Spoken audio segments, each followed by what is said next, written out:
Almost everyone with diabetes eventually develops signs of retinal damage. The National Eye Institute estimates 40 to 45% of all diabetics are affected by diabetic retinopathy, and 24,000 of them go blind each year. When we visited Dr. Kent Small at the Macula and Retina Institute, we asked him to explain how diabetes affects the retina. Really what we're talking about is how diabetes affects the blood vessels throughout the entire body.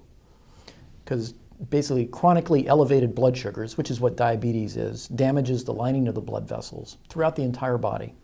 The retina is one of the few places in the body where we can look directly in there and see that damage going on.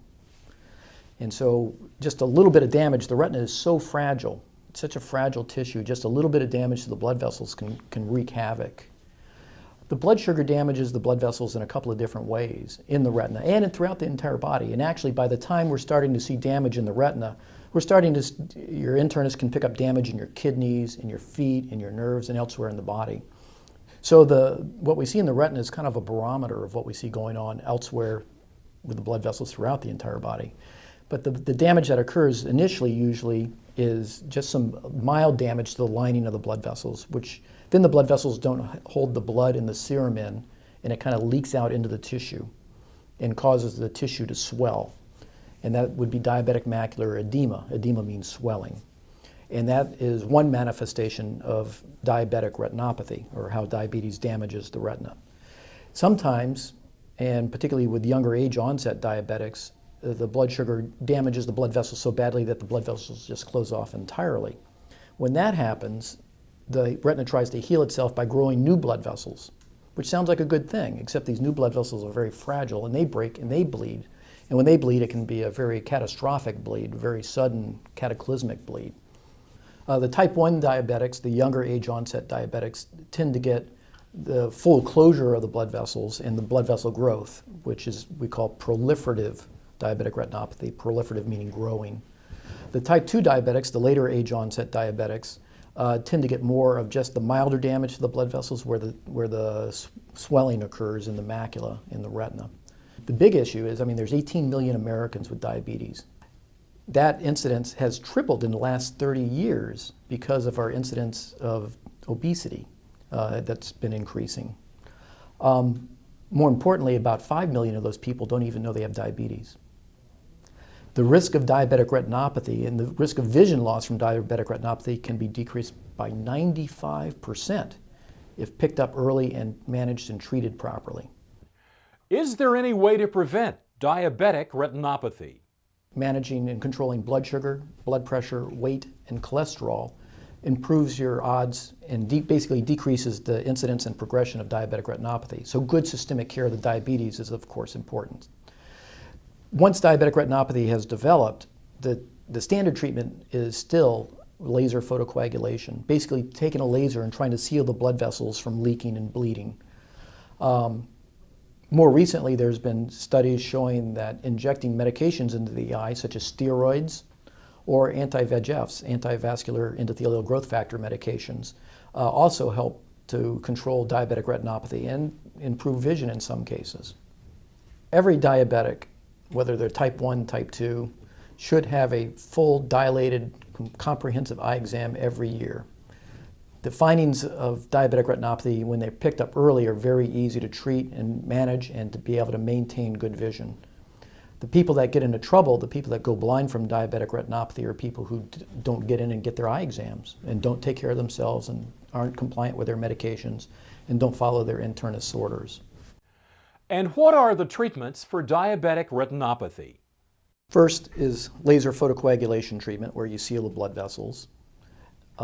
Sometimes in combination with injecting steroids or anti-VEGFs in the eye. And if those don't succeed, the next step up usually is a vitrectomy, surgery, going into the back of the eye, removing the vitreous jelly. And a lot of times, particularly when these new blood vessels have grown and have broken and bled, it causes a lot of scar tissue that can pull the retina off and detach the retina. So going in with surgery and removing that blood, removing that scar tissue is often beneficial. That's a vitrectomy surgery. We'd like to hear from you and what you think about the American Health Journal. Any topic suggestions or comments about our doctors, email us from our website, thedoctorshow.com, or call 1-800-303-3200. During our program, Dr. Small has mentioned floaters in the eyes. We ask him to define floaters for us. What are floaters? Well, the vitreous jelly in the back of the eye is about 99% water and 1% little collagen fibrils and some globular proteins. And those structures early in life are very clear. As we get older, and it's not really an aging degeneration, I like to tell my patients, a lot of them say, well, is this because I'm getting old? I said, no, it's really an issue of exposure to time. There's a subtle difference there. Nonetheless, with time, these proteins start to clump together. And eventually, in 80% of us, the jelly peels away from the retina, from the back of the eye, and collapses in on itself and makes all these little clumps of gel.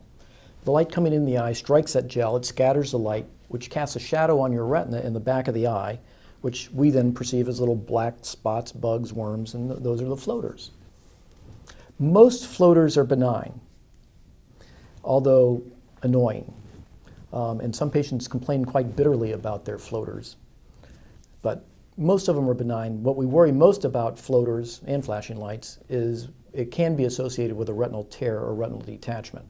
So anytime anybody has a new onset of a shower of floaters or flashing lights, it's imperative that they get in and get a good, full, dilated eye exam to check the retina to make sure that the retina is secure.